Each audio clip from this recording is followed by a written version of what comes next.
Hello everybody, thanks for joining us.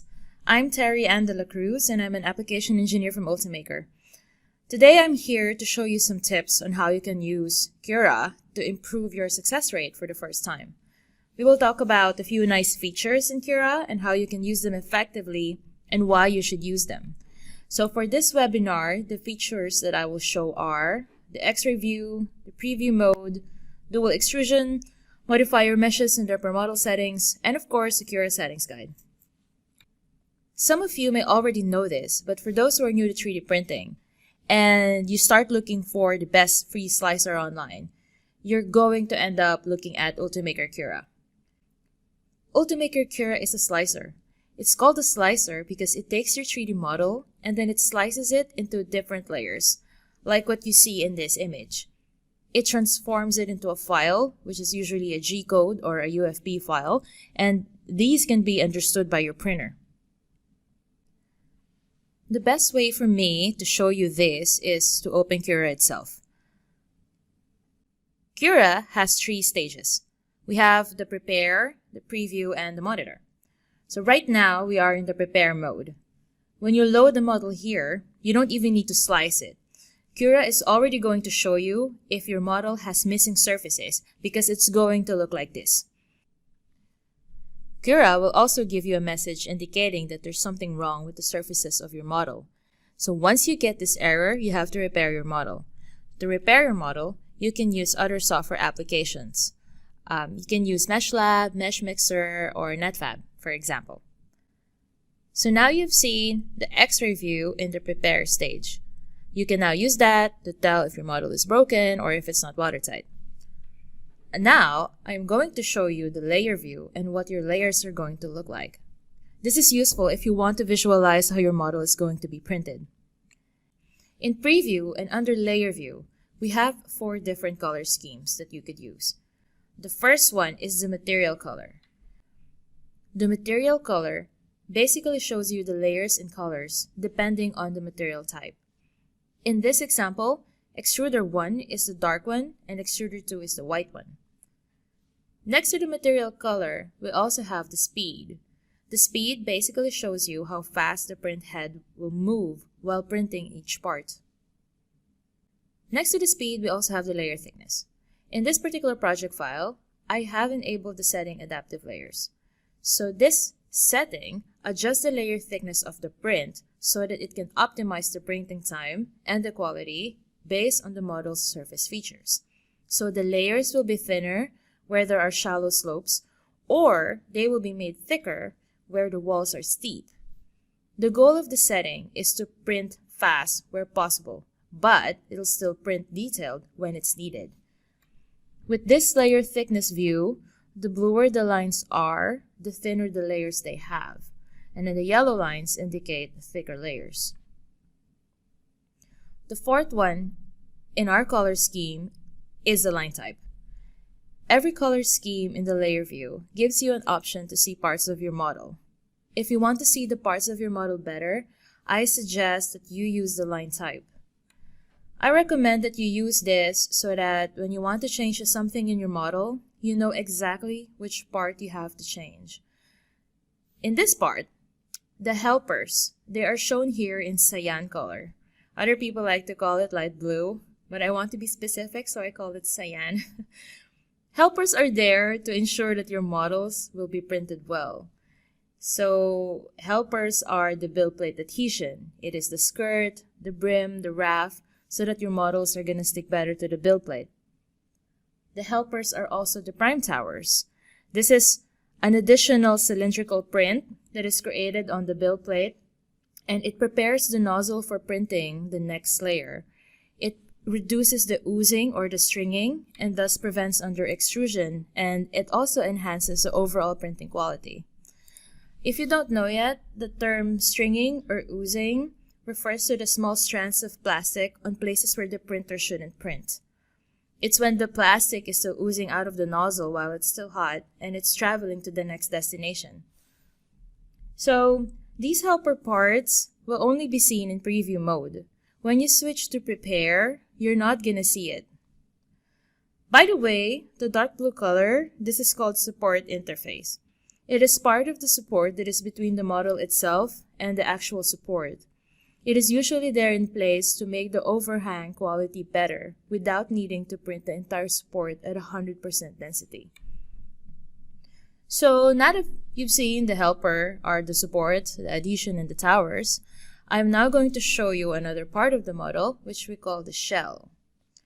The shell is shown here in red. The shell basically represents only the vertical wall of your model. Do not confuse this with the top-bottom part, which is in yellow. The green wall is also part of the shell, but it's considered the inner wall. The inner walls go between basically the inner parts of the model and the outer wall. Sometimes it's possible that the inner wall is not present, but you will always have an outer wall. The top bottom in yellow, it represents the horizontal sides of the model, including the topmost side and the bottommost side. So that was the top and bottom part, otherwise known as the skin. Now I'm going to show you the infill. The infill part is in orange. It shows you how your model is filled. Cura has different distinct infill patterns. You can also modify their density. There are different ways that you can play with density and the infill patterns. As of this webinar, we have 13 different infill patterns. So it's quite a lot if I go through it individually. You can find more information about the infill patterns and what makes each one unique in the Cura Settings Guide plugin. You can download this plugin in the marketplace, but I will talk about it a little bit later. So now we're done with the infill. I will show you the travels. Not a lot of people know this, but in preview mode, travel moves have two different colors, like pandas. They come in black and white. Travel moves come in dark blue and light purple, or lilac. So we have the dark blue one, which represents a regular travel move, and we also have the lilac, and this represents a travel move with material retraction. This means that the material is pulled up. The retraction is done to prevent a lot of oozing when the nozzle travels on your printed parts. Before printing, we often use this view to inspect where the nozzles would be traveling to. You can see the seam, or you can use this to optimize your travel moves. In preview mode, there is a feature that lets you simulate the movement of the nozzles. If you press play right here at the horizontal slider, you'll be able to see where the nozzles are traveling to. After you print something, you may get an ugly seam in places where you don't want it. With this view, and if you have the travel view enabled, you will be able to see where the seam is going to fall, and therefore you can make adjustments in Cura. You can make these adjustments in the settings and look for seam, and in this case, I use user specified, and I've indicated a particular location for my seam. So that's the end of the line types. But before we end the preview mode, there's just one more thing that I would like to show you. In preview mode, you can navigate through the layers using the layer sliders on the right. To scroll through the layers, you can use the layer slider and drag the top or bottom slider individually with your mouse cursor. You can also do this with your arrow keys like this. You could also hold down the Shift key while doing it, and it moves it by 10 layers. You can also set a margin. In this case, I want to view the particular layers, and you just drag this line in the middle, and it will give you that particular margin. Combining material properties. Cura also allows you to choose an extruder to print some parts of your model. I've loaded another model.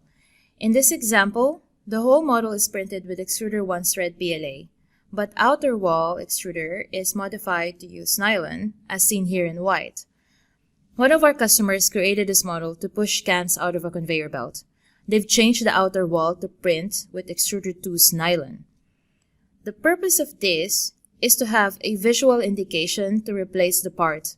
You see, when the white outer wall wears down, the red is going to show up, and that's an indication that this part has to be replaced. There are many other ways that you can use the wool extrusion feature. I went back to my slides so that you can see them. The last thing that I want to talk about is something real special, is the mesh modifier feature and the per model settings. You see, I used to be a software tester for Cura, and this has to be one of the most interesting features in Cura that I think not a lot of people know. We have 4 mesh types. We have the normal mesh, and this is the default type that gets applied when you load a model. Second, we have the support mesh type. I'm going to quickly switch to Cura so that I can show you better. You can load any object, and then you can change it to this type, and it will be printed as support. In this case, I have loaded a cube, just a simple cube, and it has a mesh type of support. This lets you put support yourself on areas where you need it, instead of having Cura automatically generate it for you. You can save material and printing time when you know which areas should be properly supported. In this example, I have a model with small legs that don't have enough surface area to stand on their own. So I had Cura generate support for me, but because some of the legs are small, I added extra support meshes for stability. And then we have the mesh infill modifier. This is really interesting because you can modify the settings of only particular areas of your model. The settings you apply on it will take effect only on that particular part, on that particular area that you choose. I'm going back to Cura, and I have loaded a project file with a filter model. So, filter. The project consists of 1 normal mesh, which is the cone-shaped filter, and 3 modifier meshes. The settings that make the modifier meshes unique are called per model settings, because the settings are applied per model. Sometimes some people refer to them as per object settings, but they are interchangeable and it's the same thing. You can see them on the menu on the left. Like the rest of the other Cura tools, it will only become available if a model on the build plate is selected. If you do not select a model, the tools will be grayed out. The topmost modifier mesh uses 30% infill density. The second one, here in the middle, it uses 10%, while the bottommost mesh uses 5% density. To show you the effect better, I will remove the shell from the view. So now you can see the effect on this filter model on the infill density. The last bit that I want to show you is the support blocker. You know, sometimes there's just too much support. Support is good if you're talking about your personal life, but for your printed part, it just has to be enough. No more, no less. This project file I've loaded in Cura shows the support blocker underneath the embossed text on the model. Cura has a shortcut tool on the left that adds a support blocker on your selected model. When you select a model and then activate support blockers, a cube mesh is added on the area of your model where you click. This cube mesh has the support blocker type. If you click the support blocker cube again, it will be removed. So FYI, this support blocker is the same as don't support overlaps mesh type. On the overlapping areas where the support blocker cube is placed, the support is not generated because it says don't support overlaps. This can be useful on areas that do not particularly need support, but Cura generated support for it anyway. With this project file that I have open right now, you'll notice that there's a lot of support blockers. We notice that this is a common habit of users. They put a lot of custom support blockers on the model, and then when they slice it, Cura takes a long time before slicing. So now I'll show you how you can improve this. So in this example, I've loaded the same model, but I have removed the many support blockers. Instead, I use only one to block the support underneath the text. And then I changed the size and the rotation. So I did this before and then I just loaded the project again. Not a lot of users know this, but you can actually modify the shape, the size, and the rotation of the support blocker. And that's because it's just a mesh. You can even load your own model and then you can change the per model settings. You can also change the mesh type. So you can try it yourself later. Load any model, modify the mesh type, and then overlap it with other models, and then change the per model settings. So after slicing, you now see that we have achieved the same effect, but I've used less support blockers. And Cura is faster. Now remember, you can always use the shape you want. When you load a model, just change the modifier mesh type, and then feel free to modify the settings as you see fit until it satisfies your intention. And that was almost the end of the webinar, but I would like to show you one more thing. I promised to tell you about the Cura Settings Guide. So the Cura Settings Guide is a useful plugin that was developed by one of our Cura developers. You can download it from the marketplace, and once it's installed, you can right-click on any of the setting and then click Settings Guide, and then it will give you more information about the setting you're looking at. It will also show you animations, more images, and reasons why you should use this setting. So check it out and just let me know if you have some more questions. Now this is really the end of the webinar, and I'm glad you stayed with me until the end. We're going to open the floor now for questions. Thank you!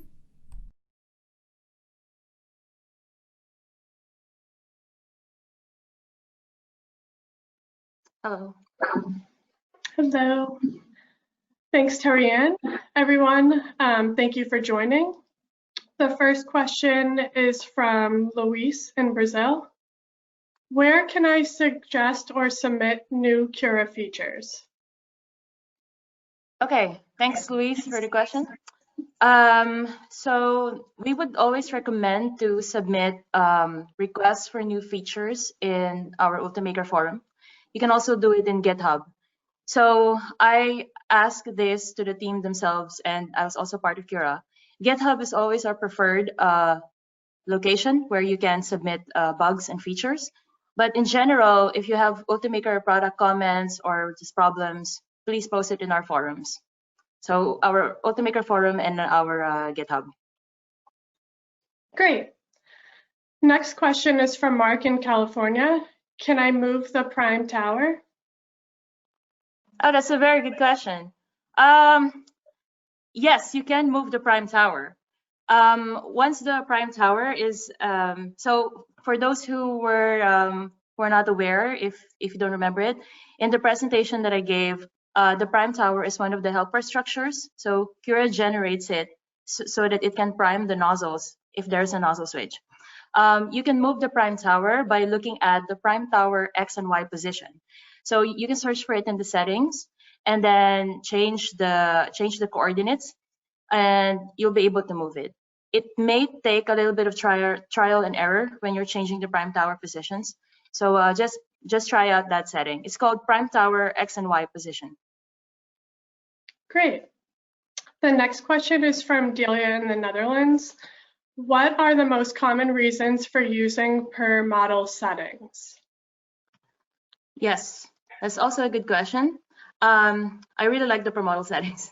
So one of the reasons why people would use the per model settings is because they want to have better control of their model, and they want to have control of only a specific part of it. So because of this feature, it lets the user have that feeling. So in the demo that I gave, you could remember that you could change the settings of only a particular area of the model. If your model has a hole, for example, you can put a modifier mesh on that particular area and then change the infill density, or you can change the number of walls in it so that you can make it stronger. So if you want to put screws in it, that particular area only will have a denser infill. And you don't need it on the rest of your other models. You only need it on that particular part. So that's one reason. There's also another reason. If you want to print multiple objects on your build plate, but you want them to have different settings, you could use the per model settings to do that. So then you don't have to separate them in several print jobs because you just want to have different settings. So that's also a common reason. Great. The last question is from Shane in Texas. When printing with Ultimaker printers, how can I maximize my full build volume? He said he cannot always use the full build volume, and should he update machine settings to change the build volume? Nice. That's also a good question. I remember some time back there was also another person who asked this in Reddit. So it's actually possible to print with the maximum build volume, but you have to understand that there are settings in place in Cura, and these settings are enabled by default because we have teams that tested this, and we have seen that this settings is the most optimized way that we could print particular models. That being said, there are settings indeed that you can change. And if I still remember my my testing skills, one of the things that you could change is the build plate adhesion. So make sure that your build plate adhesion is set to none. By default, it's usually brim or skirt. Disable the prime blob setting. Then if you have PVA support enabled, make sure that the support horizontal expansion is set to 0, and you have disabled the prime tower because that also takes space. And there's another setting that I always forget when I was testing, and that's avoid printed parts when traveling. Make sure that that is disabled. So if all those settings are correct, then you should be able to achieve your maximum build volume. That's a nice question. I like that. Very good. Very good. Okay, great. Thank you, Terri-Ann. Thank you. Thank you, Terri-Ann, for a great presentation. And thank you to our audience for tuning in today. For more information on Ultimaker workshops, technical trainings, or additional manufacturing solutions, we'll send email aliases depending on your location that you could email. I will also add a follow-up email with all of the other questions that came through, and I will provide the recording if you missed any part of this session. Whether it is breakfast, lunch, or dinner, Ultimaker wishes you a great rest of your day. Thanks again.